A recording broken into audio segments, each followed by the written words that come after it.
अस्सलाम वालेकुम फ्रेंड्स, मेरा नाम है हामिद और आप देख रहे हैं मेरा YouTube channel Hamid Kundar official. Friends, एक और नई मालूमाती वीडियो के साथ आपकी खिदमत में हाज़िर हूँ। मेरी ये वीडियो स्पेशली उन लोगों के लिए है जो सऊदी अरेबिया में हैं और वो हरूब पे हैं, मतलूब हैं, या फिर जिनका विज़िट वीज़ा एक्सपायर हो गया है, इकामा ख़त्म हो गया है, तो वो पाकिस्तान आना चाहते हैं। तो हम उस पर बात करेंगे कि कैसे वो पाकिस्तान आ सकते हैं उनको और क्या क्या तरीका वो अपना सकते हैं पाकिस्तान आने के लिए। तो वीडियो शुरू करते हैं। इससे पहले उन दोस्तों से सबसे रिक्वेस्ट है जिन्होंने अभी तक मेरा चैनल सब्सक्राइब नहीं किया तो बराए मेहरबानी मेरा चैनल सब्सक्राइब करें और बेल आइकन के बटन को प्रेस कर दें ताकि इसी तरह की मालूमाती वीडियोस आपको मिलती रहेंगी। Thank you. तो नाज़रीन, जिन अशखास के विज़िट वीज़ा या खरूज या फिर खरूज नहाई की तारीख कोरोना वबा की वजह से ख़त्म हो गई थी, इसमें सिर्फ वो लोग शामिल हैं जिनका खरूज 15 मार्च के बाद ख़त्म हुआ था।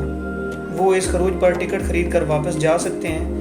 एयरपोर्ट पर ऐसे अशखास को वापस जाने दिया जाएगा। हरूब वाले सफारत खाना से वर्का खिताब अपना कारामद पासपोर्ट, वैलिड पासपोर्ट, पाकिस्तान वापसी का टिकट लेकर तरहेल से खरूज लगवा सकते हैं। तरहेल से खरूज मुफ्त लगता है। एजेंट हजरात से ख़बरदार रहें, वो आपसे मदद के नाम पर पैसे बटोरने के लिए हर जगह मौजूद हैं। टिकट होना ज़रूरी है। हरूब पर वापस जाने वाला कम अज़ कम 3 साल और ज़्यादा से ज़्यादा 5 साल वापस नहीं आ सकेगा सऊदी अरेबिया में। जिन लोगों के इकामा ख़त्म हो गए उनके लिए आउट पास अभी बंद है, लिहाजा बराए मेहरबानी वो अभी तक इंतज़ार करें। और जिन लोगों ने कोरोना वायरस से पहले आउट पास के लिए फ़ार्म जमा करवाए थे, काम मुकम्मल होने पर उन्हें फ़ोन कर दिया जाएगा इंतज़ामिया की तरफ से, और बराए मेहरबानी वो भी इंतज़ार फरमाएं। पाकिस्तान वापस जाने के लिए सऊदी अरब में कोरोना टेस्ट करवाने की ज़रूरत नहीं है। पाकिस्तान पहुंचने पर आपका कोरोना टेस्ट लिया जाएगा, लेकिन आपको करंतना नहीं किया जाएगा और आपको घर जाने दिया जाएगा। किसी मुश्किल की सूरत में सफारत खाना तशरीफ़ ले जाएँ। अगर आप मतलूब हैं तो वापसी के लिए तलब पूरी करनी होगी या अदालत से ख़त्म करवानी होगी।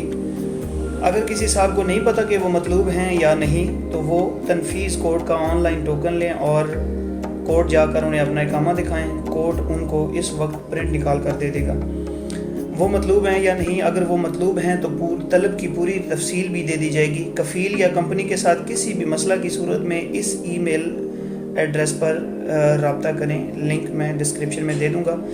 जद्दा कौंसलेट से मुतल्लिक़ शहरों जद्दा, मक्का, मदीना, जज़ान, अबा वगैरह में रहने वाले पाकिस्तानी मालूमात के लिए जद्दा कौंसल से रब्ता कर सकते हैं। जद्दा कौंसल उन्हें बेहतर रहनुमाई दे सकेगी।